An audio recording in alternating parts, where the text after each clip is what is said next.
Hello everyone. Value addition की series में आज हम जीएस 3 डिस्कस करने जा रहे हैं। तो टाइप ऑफ इकोनॉमिक सिस्टम तीन तरह के होते हैं, कैपिटलिस्ट, सोशलिस्ट, मिक्स्ड। जो 5 ईयर प्लान आया था उसके 5 गोल कौन कौन से हैं?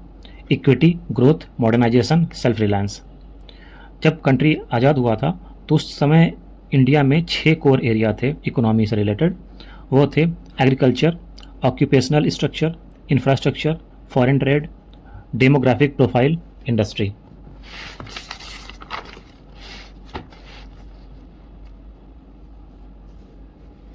अगर अब पुअर की बात करें तो स्पेसिफिक कैटेगरी के हिसाब से 5 तरह के पुअर होते हैं और एग्रीगेट कैटेगरी के हिसाब से 3 तरह के पुअर होते हैं।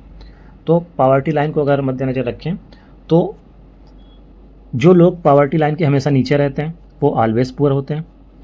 कुछ लोग ऑलवेज पुअर होते हैं लेकिन कभी कभी पावर्टी लाइन के ऊपर निकल जाते हैं तो उनको यूजुअली पुअर बोलते हैं।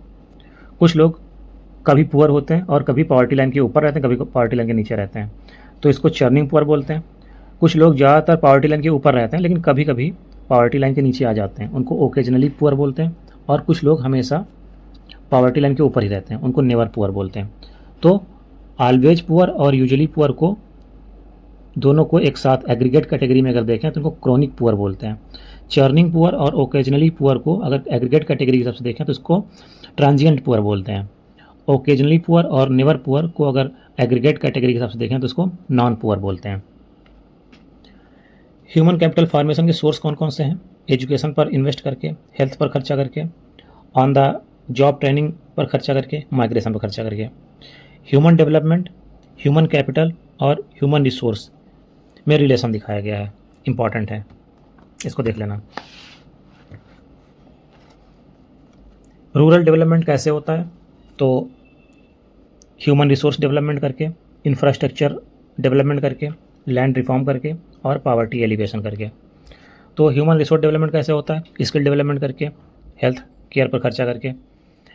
इंफ्रास्ट्रक्चर डेवलपमेंट कैसे होगा? इलेक्ट्रिसिटी पर खर्चा करके, इरिगेशन पर, मार्केटिंग पर, क्रेडिट पर, ट्रांसपोर्ट फैसिलिटी पर।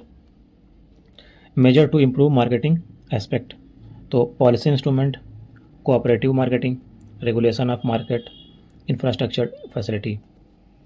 इंफ्रास्ट्रक्चर डेवलपमेंट किसके द्वारा होता है? तो या तो गवर्नमेंट करेगी, या तो प्राइवेट सेक्टर करेगा, या तो पब्लिक और प्राइवेट सेक्टर दोनों मिलकर करेंगे।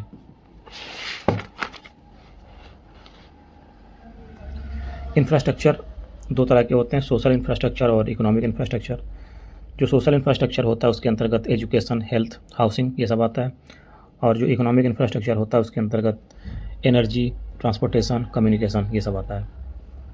नीति आयोग के फंक्शन कौन कौन से हैं? तो कोऑपरेटिव एंड कॉम्पिटिटिव फेडरलिज्म को इस्टेब्लिश करता है, स्टेट का बेस्ट फ्रेंड होता है सेंटर पर, shared national agenda, harmonisation, communication, coordination, collaboration के जरिए इस्टेब्लिश करता है, capacity building, internal consultancy provide करता है, कॉन्फ्लिक्ट रेजोल्यूशन में काम आता है।